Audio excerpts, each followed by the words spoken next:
আমি আর কোনোদিন ভিডিও বানাবো না, এটাই আমি সিদ্ধান্ত নিয়েছি।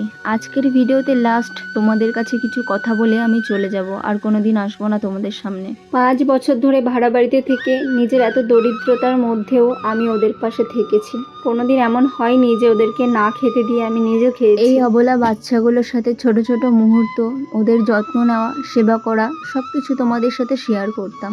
আমার উদ্দেশ্য ছিল কেবল এই অবলা জীবগুলোর প্রতি মমতা জাগিয়ে তোলা, এই চ্যানেলের মাধ্যমে ওদের একটা নিরাপদ আশ্রয় গড়ে তোলা। কিন্তু আমি দুর্ভাগ্যবশত লক্ষ্য করেছি আমার এই কাজকে কেউ ইতিবাচকভাবে গ্রহণ করছে না। নিয়মিতভাবে উপহাস আর সমালোচনা আমাকে ভেতর থেকে আহত করছে। আমি ভালোবেসে এই কাজগুলো এখন করছি, আগেও করতাম, পরবর্তীকালেও করব, কিন্তু ভিডিও আমি আর বানাবো না। আশেপাশের এত মানুষের কটু কথা, সাথে উপহাস, আর এখন আপনারাও অনেকেই আমাকে নিয়ে সমালোচনা করছেন, যেটা আমাকে সত্যি ভেতর থেকে আহত করছে। তাই আমি আর ভিডিও বানাবো না। তবে ভিডিও বানানো বন্ধ করলেও ওদেরকে খাওয়ানো বা ওদের সেবা করা আমি কোনোদিনই বন্ধ করব না, কারণ ওরা আমারই উপর ভরসা করে থাকে, আর সেই মানবিকতাটুকু আমার একান্তই ব্যক্তিগত। তবে এতদিন যারা যারা আমাকে সাপোর্ট করেছেন, আমাকে সাহস জুগিয়েছেন, তাদের প্রতি আমি চিরকৃতজ্ঞ। জানি না ভগবান কবে আমার দিকে মুখ তুলে তাকাবেন। নিজের একটা মাথা গোঁজার ঠাঁই নেই, ভাড়া বাড়িতে থাকি, অভাবের সংসার, কিন্তু নিজের পেটে দানা পানি না জুটলেও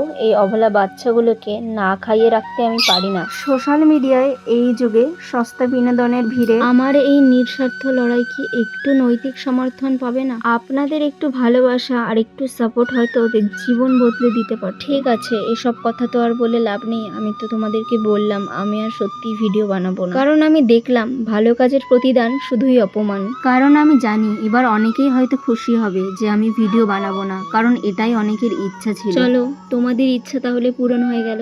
ভালো থেকো সবাই। আমিও আড়ালে এই বাচ্চাগুলোকে নিয়ে ভালো থাকার চেষ্টা করব। শুধু চিন্তা, মাথার মধ্যে অনেক দুশ্চিন্তা যে ভবিষ্যৎটায় কি হবে। আমি আর কিছু বলতে চাই না। Good bye.